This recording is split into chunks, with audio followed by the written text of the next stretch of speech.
নমস্কার, team thrill charger আপনাকে স্বাগত জানায় আজকের এই নতুন কাহিনীতে। আমাদের আজকের কাহিনী লেখক সায়ন দাসের কলমে গোয়েন্দা রুদ্রপ্রিয় গিরির কাহিনী, চাকরি চুরির কেসে। আজকের গল্প পাঠে ও গল্পের সূত্রধার আমি অভিক। গোয়েন্দা রুদ্রপ্রিয়র চরিত্রে দীপম ঘোষ, মুখ্য ভূমিকায় অধ্যায় সাহা, নবস্মিতা, শ্রীরূপ, পারমিতা এবং বর্ণালী। শব্দ সংযোজনে দেবরাজ দে, আবহ নির্মাণ কৌশিক বসু, প্রচ্ছদ নির্মাণ শ্রাবর্ণ ফ্রম স্ক্রিবলিং মাইন্ড। তাহলে চলুন শুরু করা যাক আমাদের আজকের কাহিনী, লেখক সায়ন দাসের কলমে গোয়েন্দা রুদ্রপ্রিয় গিরির কাহিনী, চাকরি চুরির কেসে।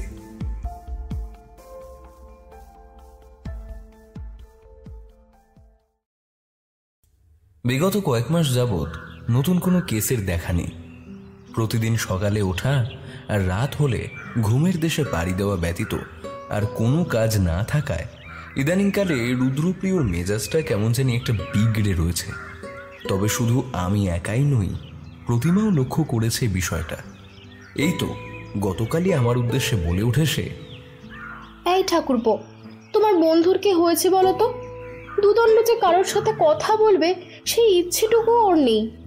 কি যে করি, আমার মাথায় যে কিচ্ছুটি ঢুকছে না। সত্যি বলতে এর কারণ অবশ্য আমি জানি। গত সপ্তাহেই তো রুদ্রপ্রিয় একবার বলে উঠেছিল, বুঝলে বৃশ্চিক, যতদিন না নতুন কোনো রহস্য এসে উপস্থিত হচ্ছে ততদিন পর্যন্ত শান্তি নেই। অপরাধের সংখ্যা যে কমে চলেছে তাতে বরং আমি খুশি, কিন্তু মাঝে সাঝে মগজাস্ত্রের ব্যায়ামটাও তো জরুরি কিনা। ওর এই কথায় ঘাড় নাড়িয়ে সম্মতি জানানো ছাড়া আর বিশেষ কোনো উপায়ও ছিল না আমার কাছে। আজ শনিবার, দরজার নিকট কড়া নাড়ছে মৌসুমি বাতাস, অথচ সমগ্র বাংলা জুড়ে বৃষ্টির দেখা নেই। সব মিলিয়ে বেশ অস্বস্তিকর আবহাওয়া মাঝে জানালার ধারে বসে রয়েছি আমি, পাছে যদি খানিকটা বাতাস খেলে যায় আর কি। তা ঠিক এমন সময় ঘরে প্রবেশ করলো রুদ্রপ্রিয়। ঘরের ওই প্রান্তে কি এমন রয়েছে বৃশ্চিক? না মানে এই কয়েকদিন যাবৎ ওখানটাই তোমার নিবাসস্থল হয়ে গেছে কিনা? আর হ্যাঁ, ভালো কথা, বিগত বেশ কিছু সময় ধরে লেখালেখি বন্ধ রেখেছো দেখছি। আমার নয় কেসের অভাব, কিন্তু তোমার হঠাৎ কি হলো বন্ধু? তেমন কিছু না, আসলে নতুন কোন গল্পটা ধরবো সেটাই ভেবে চলেছি। অথচ আমার দিকে তীক্ষ্ণ একখান নজর রেখে এবার জোরে হাঁক দিল সে, প্রতিমা, এই প্রতিমা, 2 কাপ চা নিয়ে এসো দেখি। আজ সকাল থেকে মাথাটা প্রচণ্ড ধরে রয়েছে, তাড়াতাড়ি আনবে কেমন? আহা, নতুন এক ব্যায়ামও বাঁধালে তো। দিন দিন এত চিন্তা করে চলেছ, তার ফলেই এই কাণ্ড। এরম করলে শরীর আরো খারাপ করবে যে। আসলে গতকাল রাতে ঘুমটা ঠিক হয়নি, বুঝলে, সেই কারণেই অবস্থা।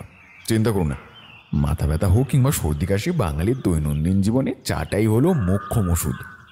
আমাদের মধ্যে এ সকল কথোপকথনের মাঝে এবার ঘরে প্রবেশ করলো প্রতিমা। কি গো, তোমার আবার কি হলো? শরীরটা খারাপ করলো নাকি?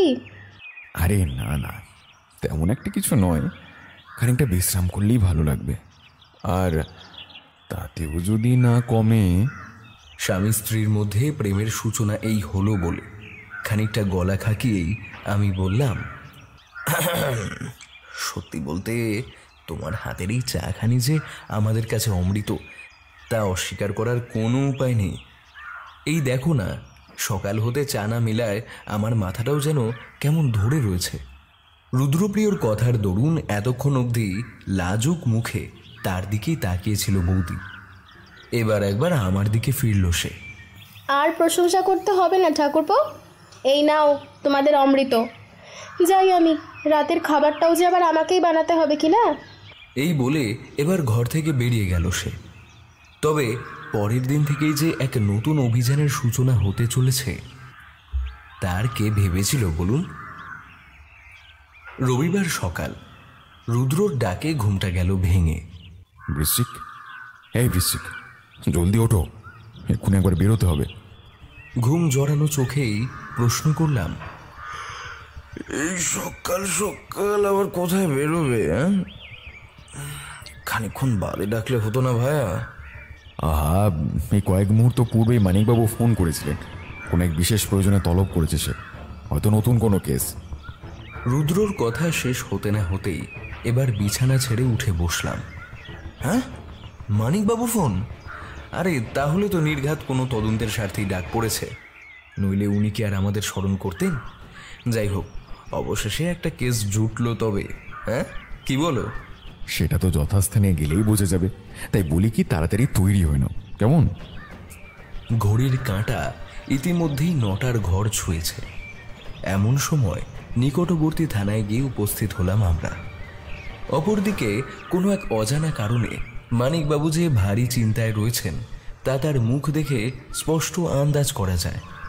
যদিও রুদ্রকে দেখে বেশ খানিকটা নিশ্চিন্ত হলেন তিনি। এসেছেন মশাই, সত্যি বলতে এখন কিছুটা হাঁপ ছেড়ে বাঁচলাম। শান্তি। কিন্তু হঠাৎই তলবের কারণ কি? তাছাড়া আপনার হাবভাব যে বিশেষ সুবিধের ঠেকছে না, পরিষ্কার করে বলুন তো কি হয়েছে? কয়েক মুহূর্ত চুপ রইলেন ভদ্রলোক। কিভাবে শুরু করবেন সেটাই যেন মনে মনে সাজিয়ে নেওয়ার পর বলে চললেন তিনি। আসলে গতকালের ঘটনা রুদ্রপ্রিয়বাবু, বিকেলের দিকে থানায় বসে রয়েছি, আচমকাই টেলিফোনটা বেজে ওঠে। ফোন ধরতে জানা যায় হাতিবাগান সংলগ্ন এলাকায় একটি খুন হয়েছে। তৎক্ষণাৎ ঘটনাস্থলে পৌঁছে যাই, তবে সেখানে পৌঁছে মৃতদেহটিকে দেখে চমকে উঠি। লাশের চোখগুলো বিস্ফারিতভাবে খোলা, যেন এমন কিছু দেখেছেন যা আর 5টি সাধারণ বস্তুর মতো নয়। বুঝলাম, তবে মৃতের পরিচয় কি আর কোথায় উদ্ধার হয় দেহ? মৃতের নাম রঘুনাথ বন্দ্যোপাধ্যায়, বয়স ওই 30-এর আশেপাশে হবে। এক বেসরকারি প্রতিষ্ঠানে কর্মরত ছিলেন, তবে বেশ প্রভাবশালী ব্যক্তি বলেই পরিচিত। ফলে উপরমহল থেকেও বেশ চাপ রয়েছে। এখন তদন্তের ভারটা যদি আপনি নেন তবে খুব উপকার হয় আর কি। ভদ্রলোকের বক্তব্যের মাঝেই কিছু যেন একটা ভেবে চলেছে রুদ্রপ্রিয়। কিছু সময় স্থির থেকেই আচমকাই সে বলে উঠল, আচ্ছা, মৃত ব্যক্তিটির সঙ্গে সন্ধ্যা বন্দ্যোপাধ্যায়ের কি কোনো সম্পর্ক রয়েছে? যতদূর মনে পড়ছে, গত কয়েকদিন পূর্বে সংবাদপত্রে ওনার একটি প্রতিবেদন বেরোয়, সেখানেই হয়তো।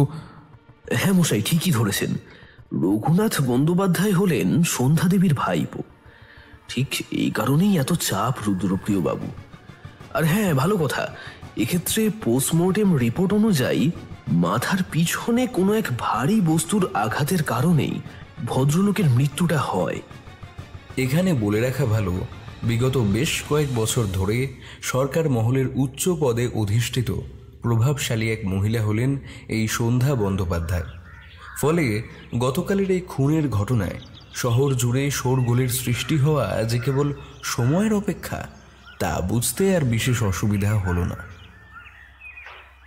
বর্তমানে মানিকবাবুকে সঙ্গে নিয়েই হাতিবাগানের উদ্দেশ্যে রওনা দিয়েছি আমরা। গাড়ির ভিতরে অবশ্য কোনো কথাই হলো না, তার রবিবার হওয়ায় গাড়ি ঘোড়ার বিশেষ ভিড় ছিল না। ফলে নির্দিষ্ট ঠিকানায় পৌঁছতে সময় খরচ হলো মোটে আধ ঘন্টা। বড় রাস্তা থেকে গলির ভিতর মিনিট 5-এর দূরত্বে দোতলা বাড়িটি দেখে এক প্রকার চমকে উঠি।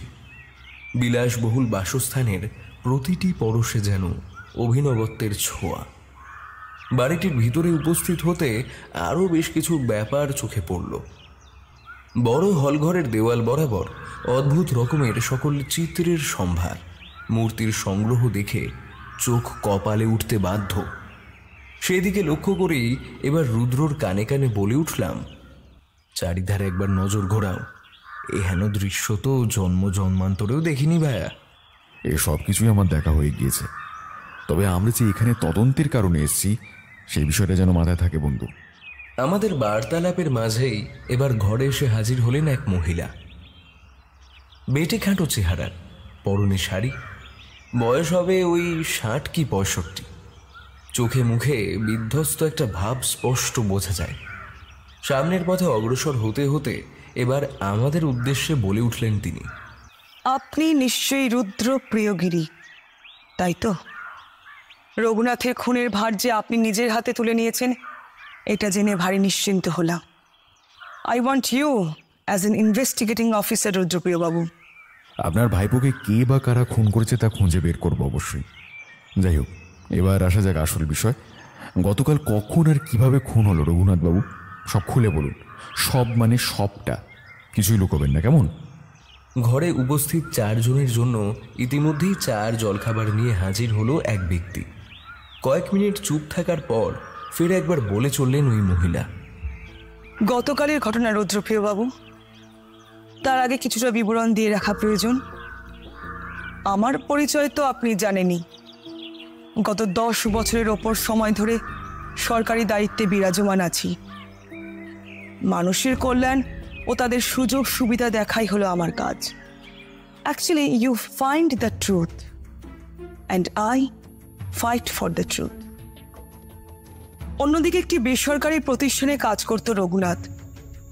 তাছাড়া অবসর সময় আমার হাতে হাতেও কিছুটা কাজ করে দিত সে। খুব ছোটবেলাতেই ওর বাবা মা মারা যায়, তারপর থেকে আমার কাছেই বড় হয়ে ওঠে। দিন দিন বয়স বেড়ে চলেছে, এখন যে কাকে নিয়ে থাকবো। কথাগুলি বলতে বলতে গলা ভারী হয়ে আসে সন্ধ্যা দেবীর। তাকে খানিক সান্ত্বনা দিয়ে এবার একটা প্রশ্ন করে বসলো রুদ্র। আচ্ছা, রঘুনাথবাবুর সঙ্গে যখন এই ঘটনাটি ঘটলো তখন আপনি কোথায় ছিলেন? তাছাড়া ভদ্রলোকের মৃতদেহটা প্রথম কে আবিষ্কার করে?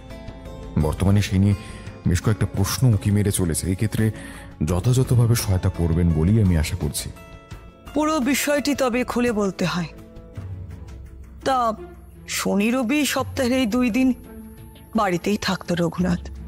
বিশেষ কোনো কাজ না থাকলে কোথাও বেরোতো না। অন্যান্য সময় আমিও বাড়ি থাকি, তবে গতকাল দফতর থেকে জরুরি ডাক আসে, ফলে এক প্রকার বাধ্য হয়েই সেখানে পৌঁছতে হয় আমায়। এইসব জায়গায় কত চাপ তা তো জানেনি। তো বিকেলের সময় যথারীতি বাড়ি ফিরে আসি, কিন্তু এই সময় যে একটা বীভৎস ঘটনা আমার জন্য অপেক্ষা করে থাকবে তা কি আর ভাবতে পেরেছিলাম রুদ্রপ্রিয় বাবু? আচ্ছা সন্ধ্যা দেবী, বাড়িতে প্রবেশ করে আপনি ঠিক কি কি লক্ষ্য করলেন? মানে মৃতদেহ ছাড়াও এমন কোনো জিনিস যার উপস্থিতি সেখানে কাম্য নয়? রুদ্রপ্রিয়র এই প্রশ্নের জবাবে বেশ খানিকক্ষণ ধরে কিছু একটা ভেবে চললেন এই মহিলা। পরবর্তীতে বেশ উত্তেজিত স্বরেই বলে উঠলেন তিনি। এখনো পরিষ্কার মনে আছে, ওই যে এই হলঘরটার মাছ বরাবর লাশটা পড়েছিল, রক্তে ভেসে যাচ্ছিল গোটা মেঝে। ওর ওই অবস্থা দেখে জ্ঞান হারাতে বসেছিলাম, তবে পর মুহূর্তে সামলে ফেলি নিজেকে। কিন্তু ততক্ষণে সব শেষ রুদ্রপ্রিয় বাবু, সব শেষ। তবে হ্যাঁ, একটা কথা, দরজাটা কিন্তু ভেতর থেকে খোলাই ছিল। কিন্তু কেন? মিলন তো গত কয়েকদিনের জন্য দেশের বাড়িতে গিয়েছিল। তাহলে কি? আচ্ছা, মিলন বলতে আপনাদের বাড়ির চাকর কি, তাই তো? হ্যাঁ, ঠিক ধরেছেন। গত সপ্তাহে হঠাৎ একদিন ছুটি চেয়ে বসে সে। মা অসুস্থ, সেই কারণেই নাকি দেশের বাড়ি যেতে চায়, তাই বিশেষ একটা আপত্তি করেনি। তা আজ সকালেই তো ফিরে আসে সে। অর্থাৎ হত্যাকারীকে আগে থেকেই চিনতেন রঘুনাথবাবু, সেই কারণেই হয়তো তার উদ্দেশ্যে দরজা খুলে দেন উনি। অবশ্য আরেকটি সম্ভাবনাও রয়েছে, আর তা হলো অত্যন্ত বুদ্ধিমত্তার সাথে দরজা খুলে ভেতরে ঢোকে সে। আচ্ছা সন্ধ্যা দেবী, শেষ প্রশ্ন, গত কয়েকদিনে আপনার ভাইপোর মধ্যে কি কোনো অস্বাভাবিকতা লক্ষ্য করেছিলেন? মানে কোনো বিষয় নিয়ে আনমনা থাকতেন কিংবা কোনো ভয়? না মশাই, এমন কিছু দেখেছি বলে তো মনে পড়ে না। বেশ কিছুটা সময় ধরে প্রশ্নোত্তর পর্বের সমাপ্তি শেষে বাইরের পথে বের হলাম আমরা। এরপর দুপুর হতে সন্ধে পর্যন্ত সময়টা ঘরের ভিতরেই রইল রুদ্রপ্রিয়। এদিকে বহু দিনের প্রতীক্ষা শেষে বৃষ্টিটা আজ বেশ মুষলধারেই নেমেছে। এর মাঝেই একবার চা দিতে এসে বৌদি প্রশ্ন করে বসল, ঠাকুরপো, আবার কোনো জটিল রহস্য নাকি? বাড়িতে আসার পর থেকে তোমার বন্ধুটি যেভাবে ঘরের ভিতরে বসে রয়েছে, আমার কিন্তু খুব চিন্তা হচ্ছে গো। যদিও এক্ষেত্রে তার উদ্দেশ্য সান্ত্বনা প্রদান করা ছাড়া আর বিশেষ কোনো উপায় ছিল না আমার কাছে। চিন্তা করো না বৌদি, তাছাড়া রুদ্রর এই স্বভাবটা কি আর আজকের নাকি? প্রতিটি তদন্তের শুরুতে ঠিক এভাবেই নিজেকে গুটিয়ে নেয় ও। এখন তাকে বিরক্ত করা মানে বাঘের খাঁচায় প্রবেশ করার চাইতেও বড় বিপদকে আমন্ত্রণ দেওয়া। কি বুঝলে? আমার এই কথায় এবার একখান মুচকি হেসে উঠল বৌঠান। পরের দিন সকালে ঘটনার স্রোত বিশেষ কোনো মোড় না নিলেও আসল ঘটনাটা ঘটল সন্ধ্যের দিকে। দীর্ঘ কিছুটা সময় ধরে হয়ে চলা ঝিরঝিরি বৃষ্টির মাঝে আড্ডা দিয়ে চলেছি দুই বন্ধু। ঠিক এমন সময় টেলিফোনটা বাজতে সেদিকে এগিয়ে গেল রুদ্রপ্রিয়। 2 থেকে 3 মিনিটের কথোপকথন শেষে ইতিমধ্যেই মুখটা বেশ গম্ভীর হয়ে গিয়েছে তার। সেদিকে খেয়াল করতে কৌতূহল মাখা গলায় প্রশ্ন করে বসলাম, কে ফোন করেছিল ভাই? আর কি বা এমন কথা হলো যে তোমার মুখখানি অমন বাংলার 5-এর মতো? সম্পূর্ণ বাক্য শেষ করতে না দিয়ে রুদ্রপ্রিয় বলে উঠল, আরও একখানা ফোন, এবার একটা শোভা বাজারে একই কায়দায় হত্যা করা হয়েছে না। এবার চুপ করে বসে থাকা যাবে না বৃশ্চিক, তাড়াতাড়ি তৈরি হনো কেমন? বুকের ভিতরকার ঢিপঢিপানি যেন ক্রমশ বৃদ্ধি পাচ্ছে আমার। পরপর 2টি খুন, তাও আবার একই কায়দায়। তবে কি এই 2 ব্যক্তির মধ্যে কোনো যোগসূত্র রয়েছে? এরকম একাধিক প্রশ্ন ঘুরে চলেছে মাথার মধ্যে। এরই মাঝে বৃষ্টি আর মেঘের গর্জন যেন আরো বেড়েই চলেছে। যদিও এ সকল বাহ্যিক পরিস্থিতি নিয়ে ভাবতে নারাজ রুদ্রপ্রিয়। গোটা রাস্তা জুড়ে চোয়ালটা এক প্রকার শক্ত করেই বসে রইল সে। ঘড়ির কাঁটা 8টার ঘর ছুতেই রুদ্রপ্রিয়র পিছন পিছন ঘটনাস্থলে গিয়ে উপস্থিত হলাম। বাড়িটিতে প্রবেশ করতেই এবার হন্তদন্ত হয়ে আমাদের নিকট এগিয়ে এলেন মানিকবাবু। রুদ্রপ্রিয় বাবু, সময়ের সাথে সাথে চাপ যে ক্রমশ বেড়েই চলেছে। এবার একটা সমাধানের রাস্তা বের করতেই হবে, নইলে আমার চাকরিটা যে... ভদ্রলোকের এই সকল কথার মাঝে ইতিমধ্যেই ঘরের চারিধারে একবার নজর ঘুরিয়ে নিল রুদ্রপ্রিয়। সবকিছুই যেন বেশ সাজানো গোছানো। অর্থাৎ বাড়ির মালিক যে বেশ শৌখিন মানুষ ছিলেন তা সহজেই আন্দাজ করা যায়। আচ্ছা মানিকবাবু, কে এই ব্যক্তি আর কিভাবে বা খুন হলেন তিনি? মানিকবাবুর দেখানো পথ ধরে দোতলার একটি ঘরের উদ্দেশ্যে রওনা দিয়েছি আমরা। এর মাঝেই ভদ্রলোকের দেওয়া বিবরণ খানিকটা এরকম।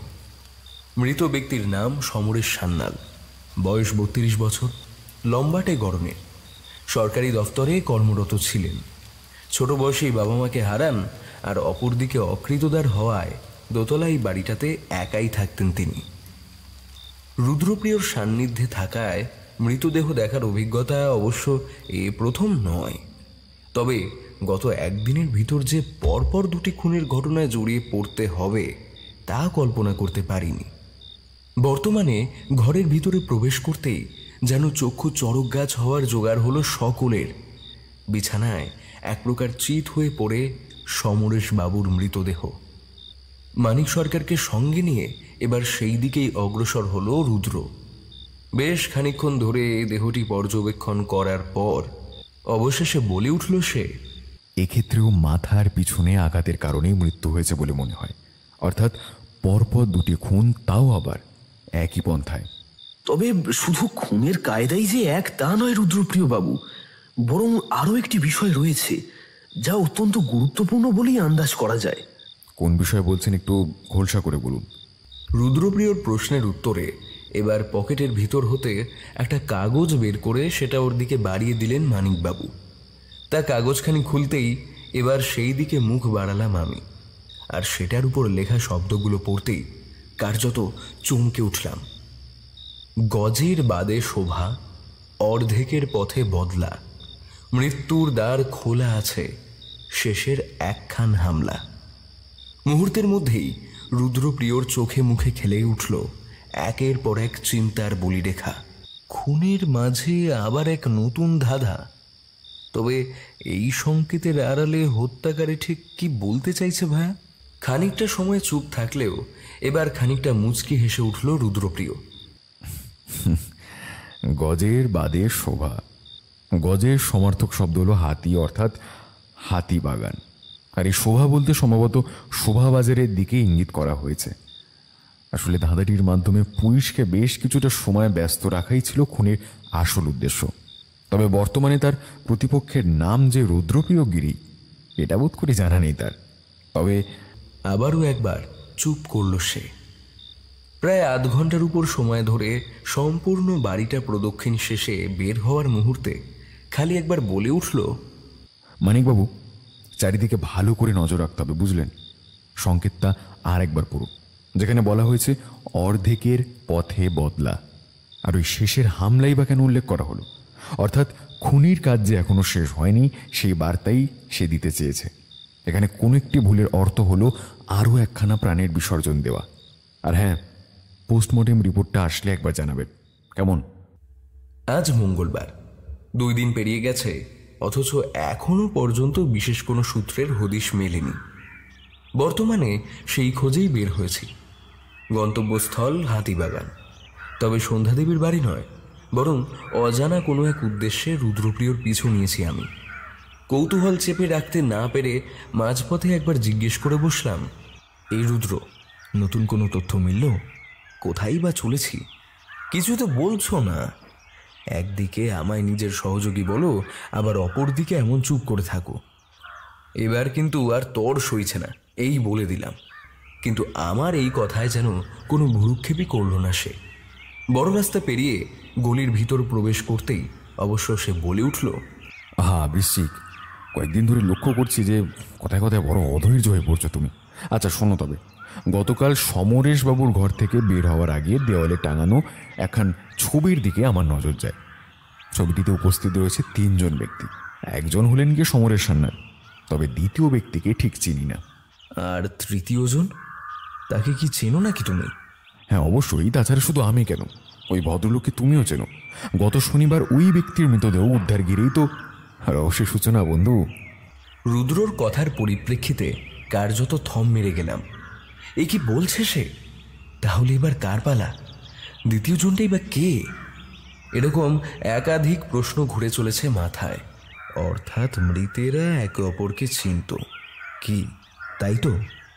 আর হ্যাঁ, ছবিতে বিদ্যমান ওই অজানা ব্যক্তিটির পরিচয় সম্পর্কে কিছু জানতে পারলে নাকি? গতকাল ছবিটা নজরে আসতেই এক মুহূর্ত সময় নষ্ট না করে মানিকবাবুকে জানে সেই ব্যাপারে। এরপর এক রাতের মধ্যে কি পরিশ্রমটাই না করলেন তিনি। আজ ভোরের দিকে টেলিফোনের শব্দ কানে আসতে এগিয়ে যাই। ফোনের অপর প্রান্তে মানিকের দেওয়া তথ্য অনেকটা এরকম। অজানা এই ভদ্রলোকের নাম স্বপন মজুমদার, বয়স 30-এর আশেপাশে, আর এই হাতিবাগানের কোনো এক স্থানেই তার বাড়ি। ব্যাস, বর্তমানে আমার কাছে সবটাই পরিষ্কার হয়ে গিয়েছে। অর্থাৎ স্বপনবাবুর বাড়ির উদ্দেশ্যেই আমরা হেঁটে চলেছি, ঠিক তো? তবে একটা কথা বলো, এই ব্যক্তিটির উপরেই কেন সন্দেহ হলো তোমার? এটাকে ঠিক সন্দেহ বলা যায় না। ভেবে দেখো, ছবির মধ্যে উপস্থিত 2 জনকেই কিন্তু খুন হতে হয়েছে। এরপরেও হত্যালীলা থামার কোনো লক্ষণ আছে বলে তো মনে হয় না।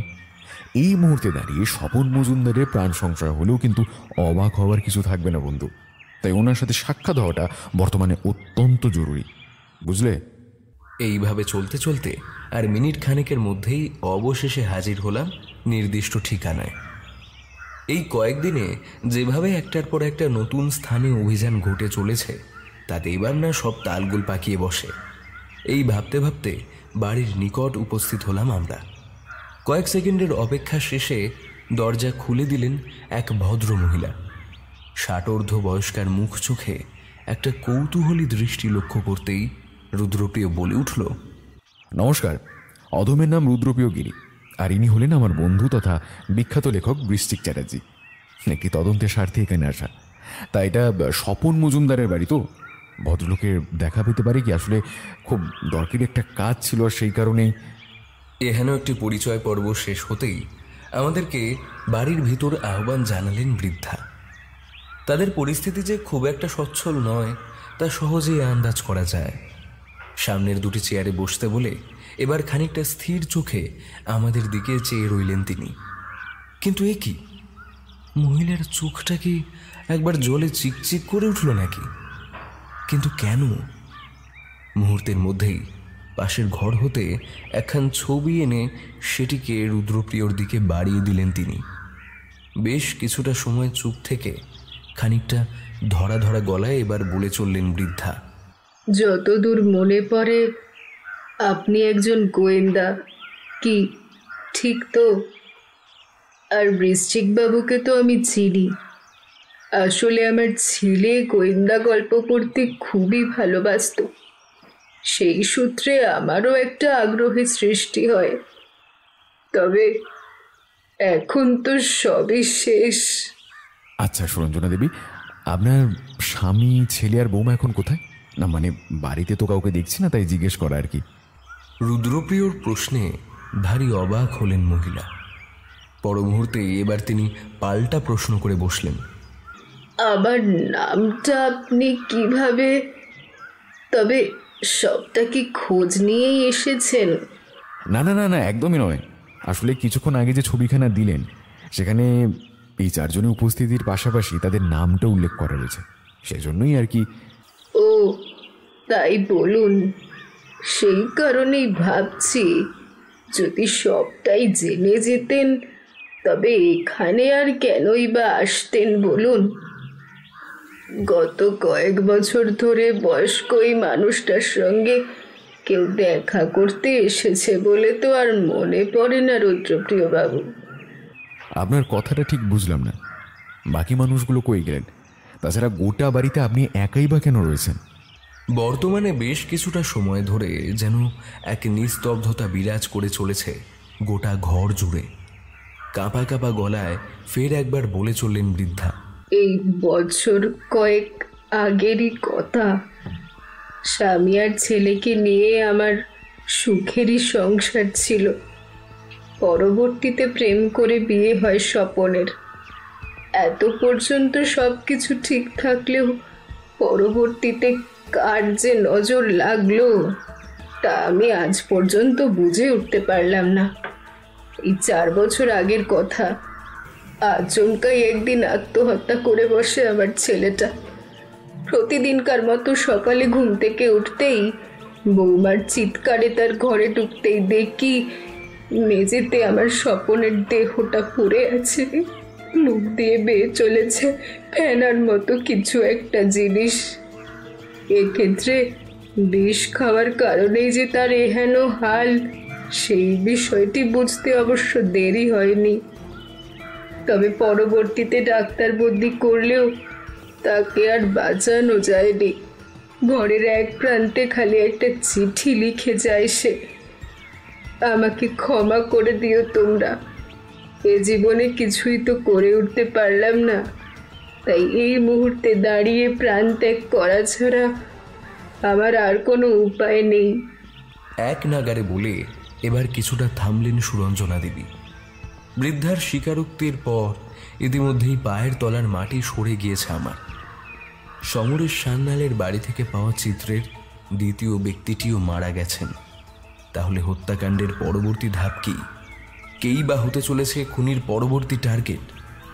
কোনো এক অজানা ভয় সমগ্র পরিবেশটাকে যেন ধীরে ধীরে গ্রাস করে চলেছে। এর মাঝেই এবার একটা মোক্ষম প্রশ্ন ছুড়ে বসলো রুদ্রপ্রিয়। আচ্ছা তাহলে আপনার স্বামী আর বৌমার কি হলো? তারা এখন কোথায়? স্বপনের মৃত্যুর পর কয়েকদিন যেতে না যেতেই বাড়ি ছেড়ে চলে যায় ওর স্ত্রী। মেয়েটার এমন আচরণে আমি বেশ অবাকই হই। তবে কি কারণেই বা তাকে আটকাতাম? এরপর যত দিন অগ্রসর হতে থাকে প্রতিটা মুহূর্তে যেন আমি ভেঙে পড়তে থাকি। আত্মহত্যা হওয়ায় পুলিশের আর বিশেষ তদন্তও করেনি। তবে মৃত্যুর এই কারণটা মানতে নারাজ ছিল স্বপনের বাবা। এরপর একদিন কাউকে না জানিয়ে বাড়ি ছেড়ে তিনি চলে যান। কোথায় গেলেন, কি করছেন আমি কিচ্ছুটি জানি না। স্বামীর রেখে যাওয়া টাকাতে কোনো মতে আমার দিন কাটছে। মাঝে মধ্যে ইচ্ছে করে আমিও না হয় একদিন। ব্যাস এইটুকুই, আর বিশেষ কিছু বলতে পারেন না বৃদ্ধা। পুত্রশোকে এক প্রকার বিহ্বল হয়ে তাকিয়ে থাকেন আমাদের দিকে। আপনার মনের পরিস্থিতি আমি বেশ ভালো মতোই আন্দাজ করতে পারি। তবে দুটো প্রশ্ন রয়েছে। এক্ষেত্রে কিছুটাও যদি আপনি সহায়তা করেন তবে এক কিংবা একাধিক মানুষের প্রাণ বাঁচলেও বাঁচতে পারে। রুদ্রপ্রিয়র এই কথায় এবার নড়ে চড়ে বসলেন তিনি। মায়ের কোল খালি হওয়ার যন্ত্রণা আমি বুঝি, তাই আর কারোর প্রাণ যাক আমি তা কখনো চাইব না। তা রুদ্রপ্রিয় বাবু, বর্তমানে যা যা প্রশ্ন রয়েছে আপনি সব করতে পারেন। এক, স্বপনবাবুর মৃত্যুটা কি স্বাভাবিক ছিল? আপনার কি মনে হয়? আর দুই, সমরেশ সান্যাল আর রঘুনাথ বন্দ্যোপাধ্যায় নামের কাউকে চেনেন? সুরঞ্জনা দেবীর দিকে এবার একখান ছবি এগিয়ে দিল রুদ্র। এক্ষেত্রে এক মুহূর্ত সময় নষ্ট না করেই তিনি জবাব দিলেন, হ্যাঁ রুদ্রপ্রিয় বাবু, এই দুজনকেই তো আমি চিনি।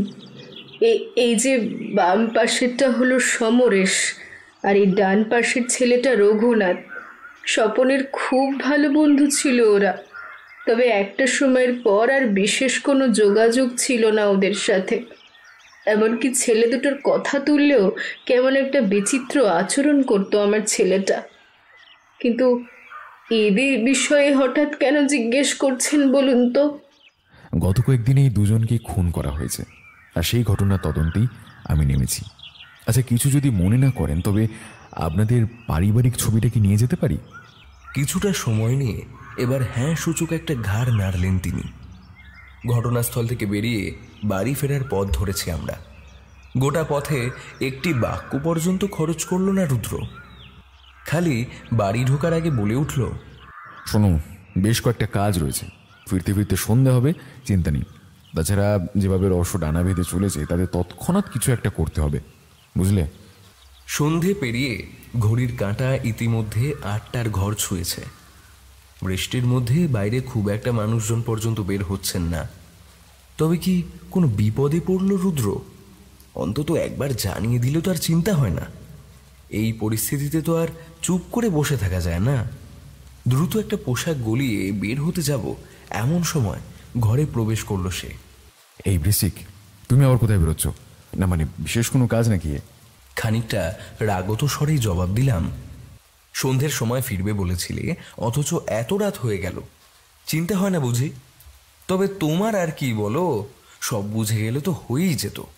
ওদিকে বৌঠান পর্যন্ত চিন্তায় বসে রয়েছে, কিন্তু সেই দিকে আর কেন খেয়াল করবে তুমি? বৃশ্চিক, তুমিও দিন দিন প্রতিমার মতো হয়ে যাচ্ছ। এত চিন্তা করলে চলে নাকি? তদন্তের স্বার্থে কতখানি পরিশ্রম করতে হয় তা তোমার চাইতে ভালো আর কে বা জানবে বলো? বিশেষ করে যেভাবে একের পর এক প্রাণ গিয়ে চলে যায়, সেখানে কি আর শান্ত থাকা যায়? একটা না একটা সমাধান সূত্র তো বের করতেই হবে, বুঝলে? তা আসল অপরাধের কোনো সূত্র মিলল নাকি? সে অনেক ব্যাপার। আচ্ছা শোনো তবে। চেয়ারে বসতে বসতে কিছু একটা বলতে যাবে সে, এমন সময় দরজায় কড়া নাড়ার শব্দ আসতে বেশ অবাকই হলাম। এত রাতে আবার কে উপস্থিত হলেন? তা সেই শব্দ লক্ষ্য করে দরজা খুলতেই আবার এক প্রকার হন্তদন্ত হয়ে ঘরে প্রবেশ করলেন সন্ধ্যা বন্দ্যোপাধ্যায়। অন্ধকারের কালো বেষ্টনী পেরিয়ে আলোর মধ্যে উপস্থিত হতেই তার চোখে মুখে অস্থির ভাবটা এবার স্পষ্ট লক্ষ্য করলাম। বেশ উত্তেজনার সাথে সামনের দিকে অগ্রসর হলেন মহিলা। আপনাকে দেখে তো বেশ চিন্তিত বলেই মনে হচ্ছে। নতুন করে কোনো ঘটনা ঘটলো নাকি? চিন্তা করবেন না, যা যা হয়েছে সব খুলে বলুন। রুদ্রপ্রিয়র সান্ত্বনা বাণীর যেন কোনো প্রভাবই পড়ল না তার উপর। বেশ উত্তেজিত স্বরেই তিনি বলে উঠলেন, বাঁচান আমাকে রুদ্রপ্রিয় বাবু, বাঁচান। রঘুনাথকে মেরেও শান্তি হয়নি হত্যাকারীর। পরবর্তী টার্গেট আমি। হ্যাঁ মশাই, আমি ওদের টার্গেট। ওরা আমায় খুন করতে চায়। দয়া করুন রুদ্রপ্রিয় বাবু, আমাকে বাঁচান আপনি। প্রথমে আপনি শান্ত হন, আর তারপর নয় সব কথা শুনবো, কেমন? এই বলে ভদ্র মহিলার দিকে এক গ্লাস জল এগিয়ে দিল রুদ্রপ্রিয়। মুহূর্তের মধ্যেই তা শেষ করে ফের একবার বলে চললেন তিনি, আজ বিকেলের কথা মশাই। কাজের সূত্রে বাইরে বের হওয়া, এরপর বাড়ি ফিরতেই দরজার কাছে একটা কাগজ পড়ে থাকতে দেখে মুহূর্তের মধ্যে সেটা তুলে নিই। তবে কাগজটি ভিতরে লেখা দেখে কি আর শান্ত হয়ে বসে থাকা যায়? রুদ্রপ্রিয় বাবু, এখনই যদি কিছু না করা যায় তবে আমার প্রাণটাই হয়তো আর থাকবে না। না না না না না না, আমি মরতে চাই না। আমাকে বাঁচান, বাঁচান আমাকে, দয়া করুন। রুদ্রর হাতে ইতিমধ্যেই সেই কাগজখানি তুলে দিয়েছেন সন্ধ্যা দেবী। সিগারেট জ্বালাতে জ্বালাতে সেটাই একবার পড়ে নিল সে। চুরি বিদ্যা মহাবিদ্যা, যদি না পড়ো ধরা। ধরেছি তোমায় বাঁচবে কেমনে, ঝুলছে মৃত্যুর খাঁড়া। আচ্ছা সন্ধ্যা দেবী, এখানে আপনার মৃত্যুর কথা বলা হয়েছে সেটা বুঝলাম, কিন্তু চুরি বিদ্যা বিষয়টা ঠিক মাথায় ঢুকলো না।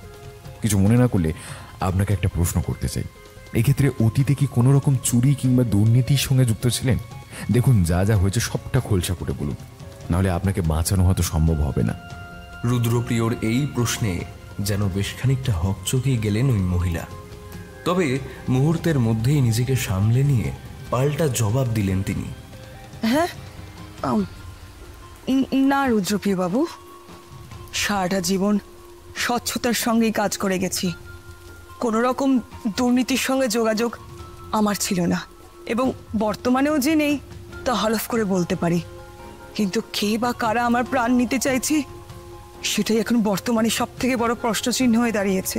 আচ্ছা, তার মানে আগের দুটি খুনে এই ব্যক্তিটিরই হাত রয়েছে বলে আমার অনুমান, কারণ সমরেশবাবুর বাড়ি থেকে এরকমই একটি ধাঁধার সন্ধান আমরা পাই। অর্থাৎ হত্যাকারী যে অত্যন্ত বুদ্ধিমত্তার সাথে এই সকল কাজ করে চলেছে তা অস্বীকার করে কোনো লাভ নেই।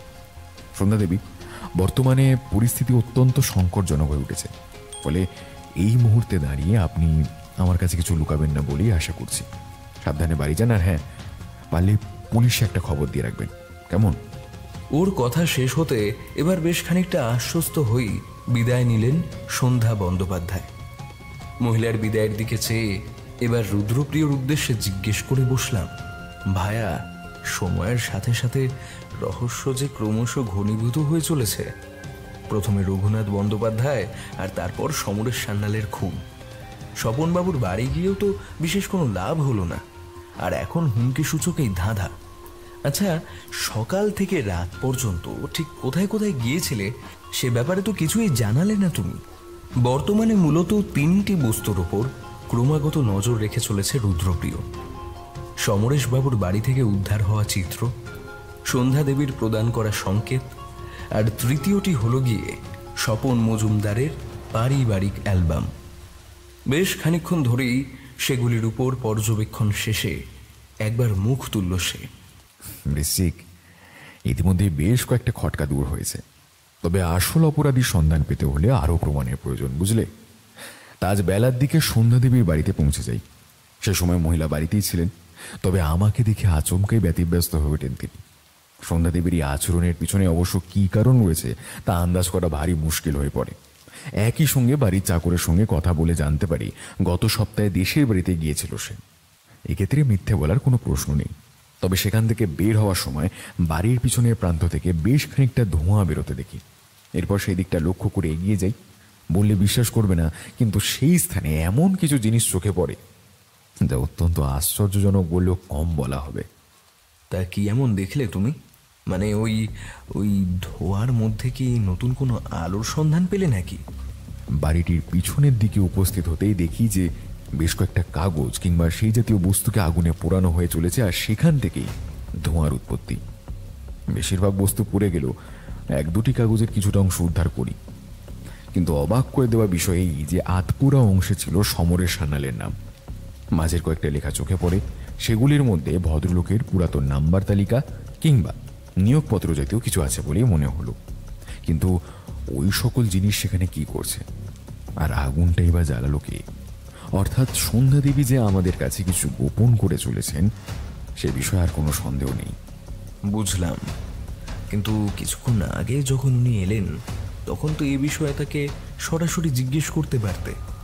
উনি যদি আমাদের কাছে কিছু লুকানোর চেষ্টা করেন তবে সে ব্যাপারে কখনোই জানাবেন না, এটাই তো স্বাভাবিক বিষয়। বরং আমাদেরকে খোঁজ করতে হবে। এছাড়াও আরেকটি বিষয় রয়েছে। আচ্ছা, স্বপনবাবুর মায়ের কথা তো তোমার মনে পড়ে? বৃদ্ধার বক্তব্য অনুযায়ী আজ থেকে ঠিক 4 বছর পূর্বে মারা যান তার ছেলে। তা দুপুরের দিকে থানায় উপস্থিত হয়ে বেশ খানিকক্ষণ ধরে মানিকবাবুর সঙ্গে কথা হয়। তার থেকে পাওয়া তথ্য অনুযায়ী সমরেশবাবুর চাকরি পাওয়া আর স্বপন মজুমদারের মৃত্যুর সময়ের ব্যবধান মাত্র কয়েকদিনের। এখানে প্রশ্ন হচ্ছে, তবে কি কাজ না মেলার কারণে অবসাদে ভুগছিলেন তিনি, আর সেই কারণে আত্মহত্যার সিদ্ধান্ত? তবে এর মাঝেই তার স্ত্রীর চলে যাওয়ার নেপথ্যে কারণ কি? অর্থাৎ এই মৃত্যুর পেছনেও একটা ধোঁয়াশা থেকে যাচ্ছে বেশি। এছাড়া ধাঁধাটিতে চুরিবিদ্যা বলতে কি বোঝানো হয়েছে? না, বাড়িতে বসে সকল প্রশ্নের উত্তর পাওয়া এক কথা অসম্ভব। তবে না, থাক, বাদ দাও। কিছু একটা বলতে গিয়েও এবার থেমে গেল রুদ্রপ্রিয়। পরের দিন খুব সকাল নাগাদ বেরিয়ে পড়ে আমার ডিটেকটিভ বন্ধুটি। গোটা দুপুর জুড়ে লেখালেখিতেই নজর দিয়েছিলাম, তবে সকল চিন্তাভাবনা তদন্তের উপর থাকার কারণে কাজে মন বসল না। বিকালের দিক করে অবশেষে বাড়ি ফিরল রুদ্রপ্রিয়। ইতিমধ্যেই বেশ বিধ্বস্ত দেখাচ্ছে তাকে। শোনো বৃশ্চিক, এখন আমাকে একদম বিরক্ত করবে না। আর মাত্র 2-1টা খটকা রয়েছে, এগুলি দূর করতে পারলেই ব্যাস। এই বলে ঘরের ভিতর প্রবেশ করল সে। সন্ধে 7টা। দরজা খুলতে এবার কার্যত একটা নির্দেশ দিয়ে বসল রুদ্র। মাঝে মধ্যে অন্ধকারের মধ্যে আলোর সন্ধান পাওয়া যায়, বুঝলে? যাই হোক, তাড়াতাড়ি তৈরি হয়ে নাও, যে কোনো মুহূর্তে বিপদ ঘনিয়ে আসতে পারে। তার আগে অপরাধীকে আসল পথে নিয়ে আসাটা প্রয়োজন। যদিও ওর কথার মাথামুন্ডু কিছুই বুঝলাম না। রুদ্রর কথা মতো অন্ধকার হতেই সন্ধ্যা বন্দ্যোপাধ্যায়ের বাড়ির উদ্দেশ্যে রওনা দিলাম আমরা। বৃষ্টিটা বেশ জোর গতিতেই হয়ে চলেছে, ফলে অন্যান্য দিনের তুলনায় পৌঁছতে বেশ খানিকটা সময় লেগে গেল। গোটা রাস্তায় এক প্রকার চুপ করে রইল রুদ্রপ্রিয়। বুঝলাম বর্তমানে রহস্য দ্বারা বেষ্টিত একের পর এক সুতো আলগা করতে ব্যস্ত আমার এই বন্ধুটি। তবে অন্যদিকে সন্ধ্যাদেবীর বাড়িতে যে আরও এক চমক অপেক্ষা করে রয়েছে তা আর কে জানত। বেশ কিছুটা সময় ধরে হাঁটার পর অবশেষে হাজির হলাম বাড়িটির সামনে। বাইরে থেকে দরজা ঠেলতে আচমকাই সেটি খুলে গেল। ভিতরে সম্ভবত কেউ বা কারে এসেছে। একদম দেরি করা চলবে না, হয়তো কোনো বিপদ অপেক্ষা করে রয়েছে। রুদ্রর এ কথা শুনে পায়ের গতি বাড়াতেই আচমকা কানে আসলো এক ভয়ার্ত চিৎকার। তা লক্ষ্য করে এগোতেই দেখি সব চুপ। এক গম্ভীর অথচ নিশ্ছিদ্র নিস্তব্ধতা গ্রাস করেছে সম্পূর্ণ পরিবেশকে। ধীর গতিতে ঘরে প্রবেশ করতেই এক ভয়ঙ্কর দৃশ্য চোখে পড়ল। মেঝেতে পড়ে সন্ধ্যাদেবীর নিথর দেহ, আর তার সামনে মুখোশ পরিহিত একটি মানুষ। তার শরীরে জড়ানো রয়েছে বোরখা। কি ভয়ানক সেই দৃশ্যপট! খানিক এগোতেই এবার রুদ্রপ্রিয়কে ঠেলে ঘরের বাইরে বের হওয়ার চেষ্টা করল সে। তবে এর ঠিক পর মুহূর্তেই অজানা মানুষটির উদ্দেশ্যে রুদ্রপ্রিয় বলে উঠল, আপনি কে আমি তা জানি, ভয় নেই। আমি কিন্তু পুলিশের লোক নই, আপনার কিচ্ছু হবে না। তবে এখান থেকে পালালে আপনি যে বিপদে পড়তে পারেন তা নিশ্চিত। রুদ্রর মুখে এ সকল কথা শুনে এবার হঠাৎই থেমে গেল সে।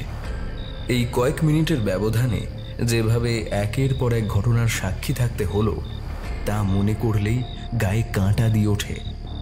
বর্তমানে আমাদের বাড়িতে উপস্থিত হয়েছেন মুখোশধারী ওই মানুষটি। বেশ কিছুটা সময় সব চুপ। নিস্তব্ধতার একটা প্রাচীর ক্রমশ বিরাজ করে চলেছে সমগ্র ঘরটাতে। অপরদিকে রুদ্রর চোখের দীপ্তি যেন ক্রমবর্ধমান। এর মাঝেই এবার ঘটে গেল আশ্চর্যজনক এক ঘটনা।